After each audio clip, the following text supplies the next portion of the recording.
भाइयों, मोहब्बत दिल की वाबस्तगी, रूह का मेलान, इसको कहा जाता है। दिल इंसानी जिस्म का बादशाह है। जो चीज़ें दिल में पनपती हैं, जो ख्वाहिशात दिल के अंदर करार पकड़ती हैं, सारा वजूद वही करता है। इंसान का पूरा निज़ाम इसी दिल की फर्माबरदारी करता है।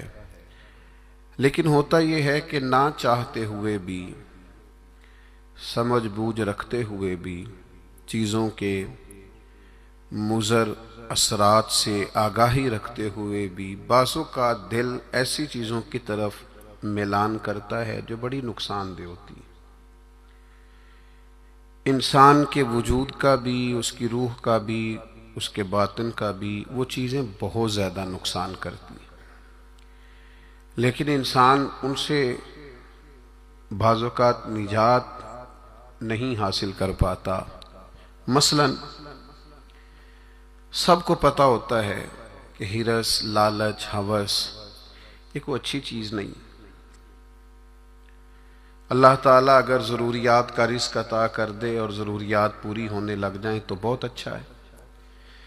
लेकिन ना चाहते हुए भी बाज़ लोग माल की हिरस में, हवस में, लालच में मुब्तला हो जाते हैं। ये मोहब्बत दिन ब दिन बढ़ती चली जाती है। वो खुद अपने आप से कई दफ़ा सवाल करते हैं कि या दिल, तूने तो एक दफ़ा ये कहा था कि बस मेरी ज़रूरियात पूरी होने लग जाएं, 2 वक्त की रोटी चलने लग जाए, बच्चों के अखराजात निकलने लग जाएं, सर छुपाने को एक मकान मिल जाए तो काफ़ी है, अब तो किधर निकल गया।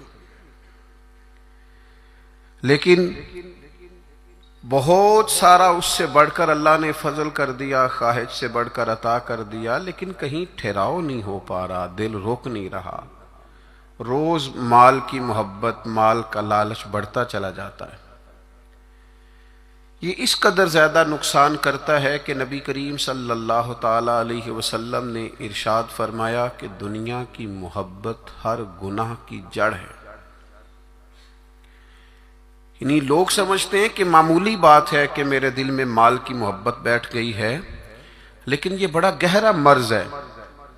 बाज लोग कहते हैं ना कि ये मर्ज आ जाए तो इसकी वजह से 70 मर्ज और भी लग जाते हैं।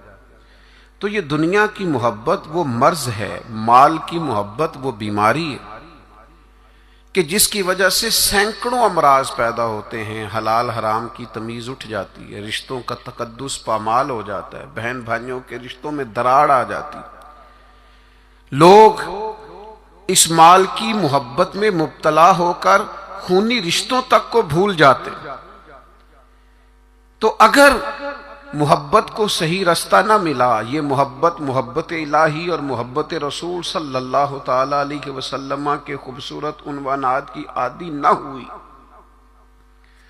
तो फिर याद रखिएगा कि माल की मोहब्बत तो पूरे तौर पर उजाड़ देगी, अंदर को तबाह कर देगी।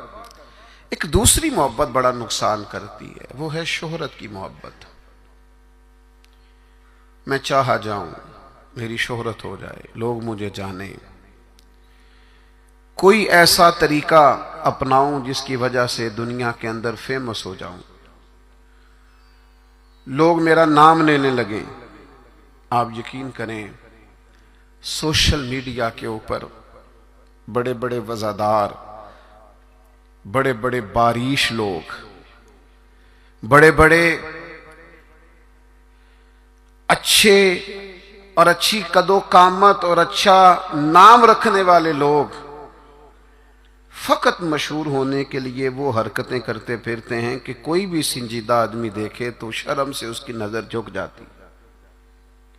ये शोहरत, इसका लालच, ये शोहरत की तलब और शोहरत हासिल करने के लिए ऐसे खतरनाक तरीकों का हुसूल, शोहरत हासिल करने के लिए ऐसे कमजोर और ऐसे अखलाक से गिरे हुए रवैये का अंदाज तबाह कर दिया इसने दुनिया को, उजाड़ के रख दिया है लोगों को। आप यकीन करें, अच्छे भले समझदार लोग थे, अच्छे भले मामला फहम लोग थे, उलझ गए हैं। ज़हन बन गया है कि बस जो कुछ है वो यही शोहरत ही है। ओ मेरे भाइयों सुनो, हजरत मौला अली शेर खुदा फरमाते, मुसन्नफ इब्ने अबी शैबा में मौजूद है, हजरत मौला कायनात फरमाते हैं, उसे मुबारक हो जिसे थोड़े लोग जानते हैं। वो काबिले मुबारकबाद है जिसका तारुफ कम लोगों में, जिसको जरा ज्यादा लोगों में जिसकी शनाख्त नहीं है।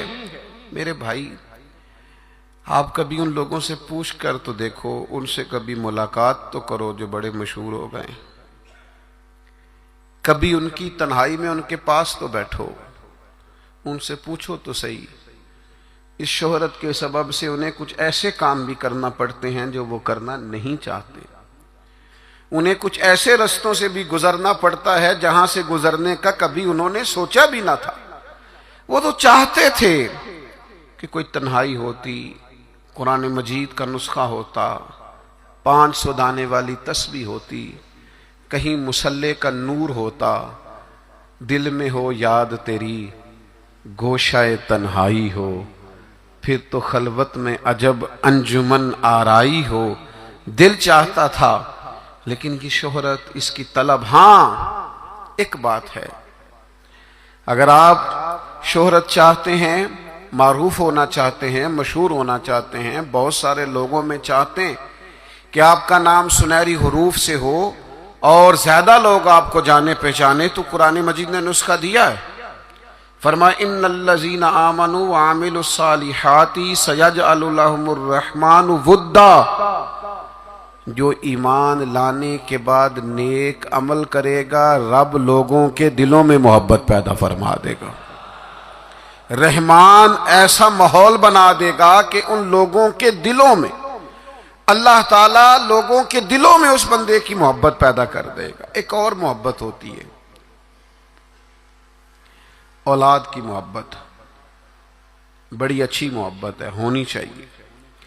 लेकिन अगर यही औलाद शरीयत के रास्ते में आने लगे, अगर यही औलाद इस तरह का रवैया इख्तियार होने लगे कि आपको उसकी खातर हलाल हराम की तमीज भूलना पड़े, या औलाद कहीं रुकावट बने शरीयत की राह में, तो फिर कुरान मजीद ने कहा, इन्नमा अम्वालुकुम व औलादुकुम फितना।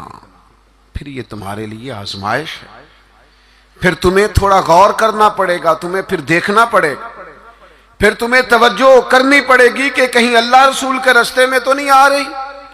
हज़रत अबू बकर सिद्दीक रज़ी अल्लाह तआला अन्हु के बेटे ने एक दफा कहा था कि अब्बा जी, मुसलमान होने से पहले जब बदर के दिन मैं कुफार की तरफ से लड़ते हुए आ रहा था तो आप मेरी तलवार की ज़द में आ गए थे।